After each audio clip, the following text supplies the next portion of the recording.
I didn't expect much from Healing the Stupid. I knew it would be a popcorn film that wasn't going to be overly complicated or require much concentration.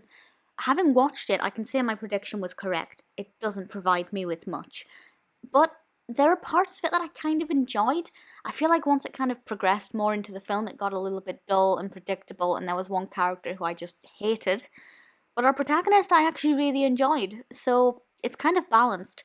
It was released in 2013 and directed by Adam Lynton, and the description from IMDb is as follows. When Scott Stratton loses his job, his entire life spirals into despair, and no amount of encouragement can get him off the couch until his sister hires the life coach from hell to change Scott's life using any means possible. That description's not 100% accurate because his life hasn't spiraled into despair from his perspective. He's quite happy, sitting on the sofa, watching TV, playing video games, eating food. And while that's not a healthy existence, he's not depressed. He doesn't want help. He doesn't feel like he needs help. However, Carla comes along and tries to kick him up the backside and get him into shape and get him to sort his own life out. And I don't like her. She's not a nice character. She doesn't have a nice personality. She does kind of go on a story arc with her own personality. So I get a personality arc and has some pretty good character development. But from the beginning, from her first scene, another character is telling her that she's being too mean. So she's not oblivious to how mean she is, and yet she's never thought about changing her ways. So it feels really forced, really predictable. Didn't like her as a character, didn't like watching her as a character. However, I did feel inspired.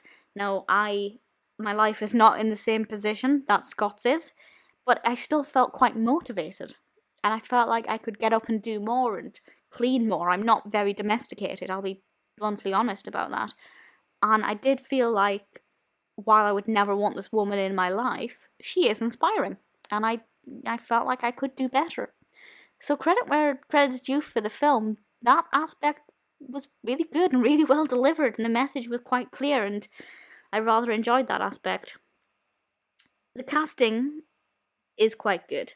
As much as I don't like Carla as a character, I thought Kelly Thiebaud did a great job, a great performance, really quite enjoyable. We also have our protagonist Scott, who as a character is so likeable, and I thought he was great. I didn't relate to him as such, but it's a character that I kind of feel like a lot of people could relate to, and I probably have related to him at least once in my life. He was very likeable, easy to watch, quite funny, very to the point.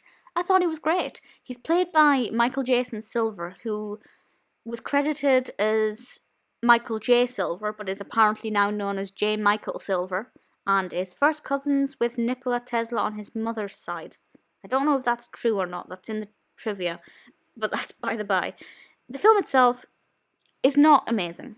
It's not intense, it's not intricate, it's not overly complicated, it doesn't require very detailed shots or editing or anything like that. But it is inspiring, it is motivating, we have a nice protagonist. It's predictable but comfortable.